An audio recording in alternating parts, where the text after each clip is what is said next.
Yo, what's up? Welcome back to another episode of The Sauce. Got Saturday NFL here. Recording this coming off a loss last night against the spread. I had the Seahawks plus 3.5.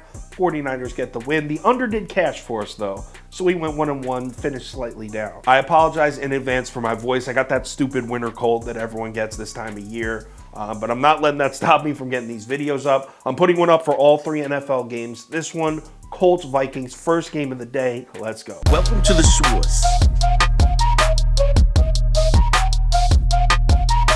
The Sauce. Sauce. Hey, get the sauce. All right, Indianapolis on the road in Minnesota here. The look-ahead line for this game was Minnesota minus 5.5. But then after the Vikes took that loss to the Lions, this line reopens at Minnesota minus 4. Public is on the Vikings, but look at the sharp money. Sharp money's heavy on the Colts here early. Now, earlier in the week, the line does jump up to 4.5 for a few hours, but it doesn't stay there for long, and then it just drops. Here we are on Friday night. We're looking at Minnesota minus 3.5 now. Public is still on the Vikings with the sharps heavy on the Colts here. So let's cap this game. If you subscribe to this channel, you already know the first step. We're running the numbers through the spreadsheet. According to the model, the line for this game should be Minnesota minus 5.27. So that's about a 1.5, 2-point lean on the Vikings here. All right, let's break this matchup down. And I want to start by saying the Vikings loss to the Lions last week was not nearly as bad as the public is making it out to be. The Lions are playing great football right now, especially at home. There are not many teams in the NFL that would go into Detroit and beat the Lions right now the way they're playing. It's not like Minnesota went and got upset by the Texans. The Lions are a good team, especially at home. A very tough out. I'm not concerned at all about that loss when it comes to the Vikings. What concerns me about betting the Vikings is that they don't really win games decisively.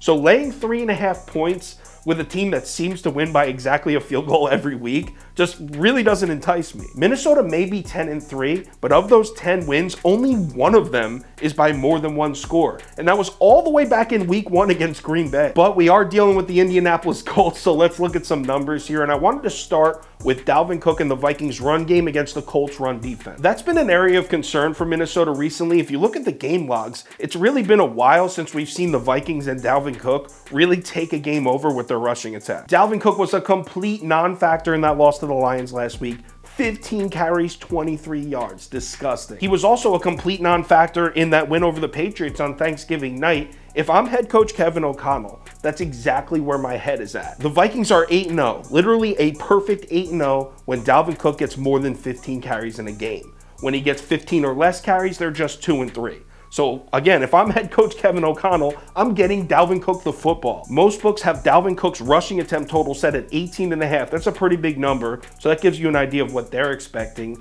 Colts are 5th in the NFL in opponents' run play percentage. So this is not uncommon. Teams come in to play the Colts and look to establish the run game. So obviously the Vikings are looking to run the ball. The question we need to ask is, can the Colts defense do anything about it? And if you asked me this question in early October, I'd be like, hell yeah, the Colts front seven is mean as hell. But what has been going on with this Colts defense? If you take a look at their last couple games, the run defense just hasn't been there. I mean, Dallas rushed for 220 yards on 6.5 yards a carry. And then Pittsburgh, a team that's been struggling to run the ball for the majority of this season, 172 yards rushing on 4.8 yards a carry. In fact, you have to rewind over a month all the way back to the Raiders game to find the last time the Colts held an opponent to 4 yards a carry or less. That was week 10, November 13th. But the Colts are coming off a bye this week, and even though NFL teams, again, are below 500 against the spread coming off a bye, I think they're 12-14 on the season, it's still a good time to right the ship, kind of address the weaknesses of your team. And you got a Colts defense that's been struggling to stop the run. They've been banged up for most of the year.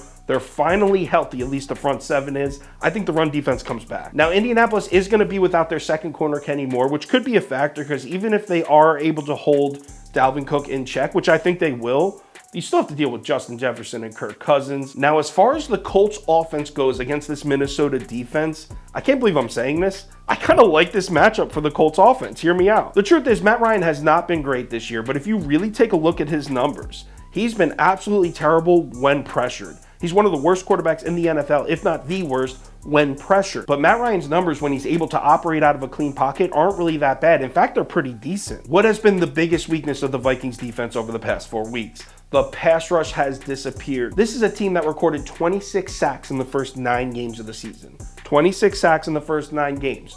Want to know how many sacks they've recorded in the last 4 games?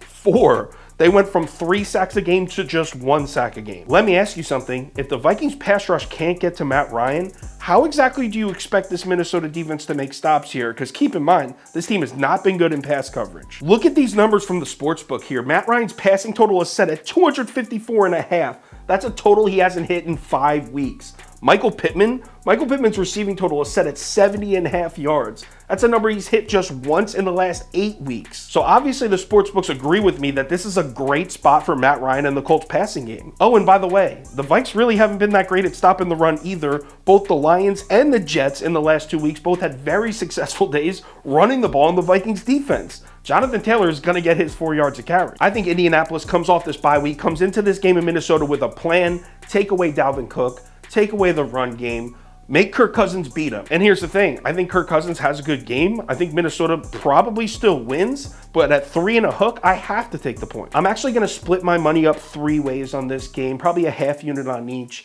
Give me the Colts plus 3.5. I'm also going to take the game total over 47.5, and then also give me the Colts team total over 21.5, which you can get at an even minus 110 right now. If anything changes with those bets, I'll let you know on Twitter, so give me a follow there if you're interested.